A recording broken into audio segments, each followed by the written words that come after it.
Every year at the start of spring, the lion invited a small group of animals to join him for a special dinner.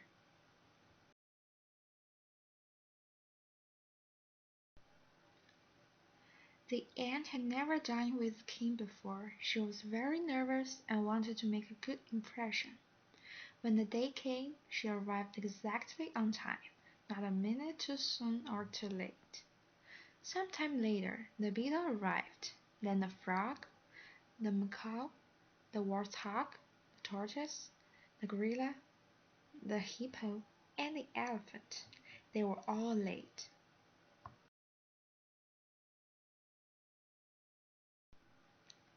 When dinner was served, the ant was shocked at how the others behaved. The elephant talked about himself constantly. The hippo never wiped her mouth. The gorilla threw his food, and the warthog tried to eat the flowers. What strange manners, thought the ant. She looked to the lion, who said nothing.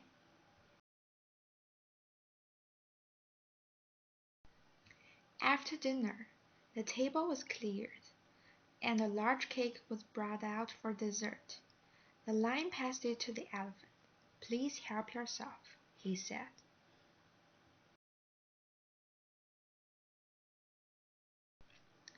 The elephant looked at the cake. "I could eat this in one bite," he thought, "but that might seem greedy." With a grand gesture, he cut the cake in half and passed the rest to the hippo.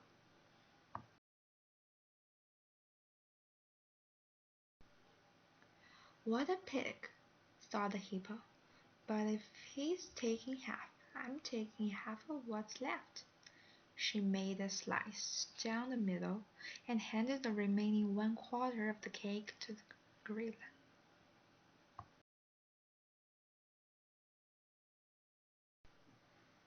This continued around the table, as each animal took half of the remaining cake and passed the rest on.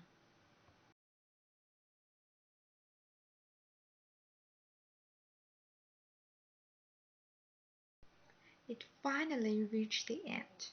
As she struggled to cut a tiny slice into, it crumbled to pieces on her plate. All the animals turned to her.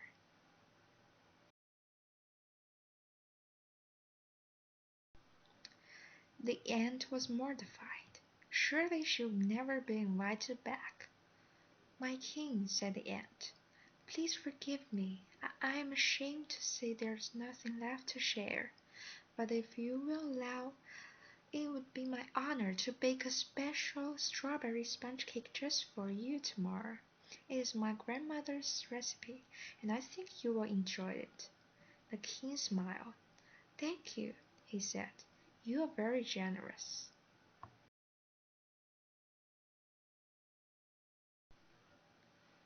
"Who does she think she is?" thought the beetle. He scampered over to the lion's plate. "My king, to show my thanks, I would like to bake you 2 cakes tomorrow, double chocolate fudge."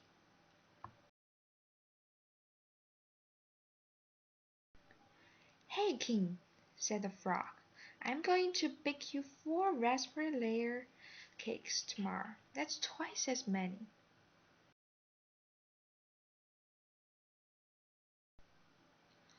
"I can top that," announced the macaw.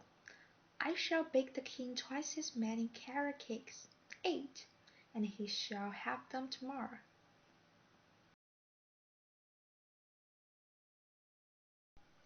"Then I'll bake twice as many mud cakes," snorted the warthog. "How many is that exactly?" "16," said the tortoise. "Really?" said the warthog. "That sounds like a lot."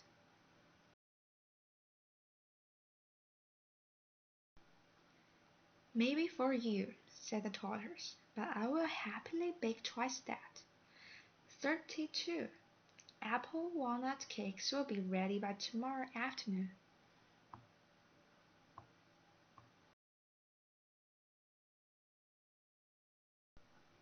The gorilla looked at the tortoise. He didn't like the tortoise, and although the gorilla had never baked anything ever before, he somehow found himself offering twice as many banana crumb cakes. 64? Asked the king. Are you sure?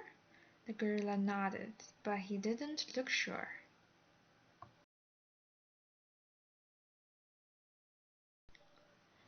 All eyes turned to the hippo. Naturally, he stammered. It will be my honor to take twice as many spice cakes. Let me see. She took out a piece of paper and began to scribble some numbers. Her hoof was shaking as she put down the pencil. This can't be right, she said finally. The gorilla grabbed a piece of paper. 128, she announced with a grin.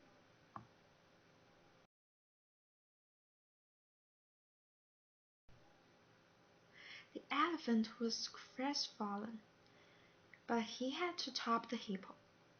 Elephants were twice as good as hippos. With a deep breath, he announced, and I, the great elephant, shall bake twice as many as hippo. 246 peanut butter pound cakes. 256, corrected the tortoise.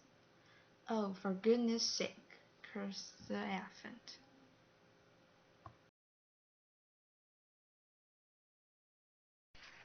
That night, the ant baked her cake for the king. She took her time and measured everything carefully. She spread the frosting as smoothly as she could, then decorated the top with sprinkles. It was a very fine cake.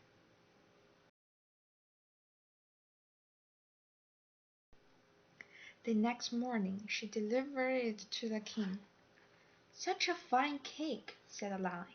"Won't you share it with me?"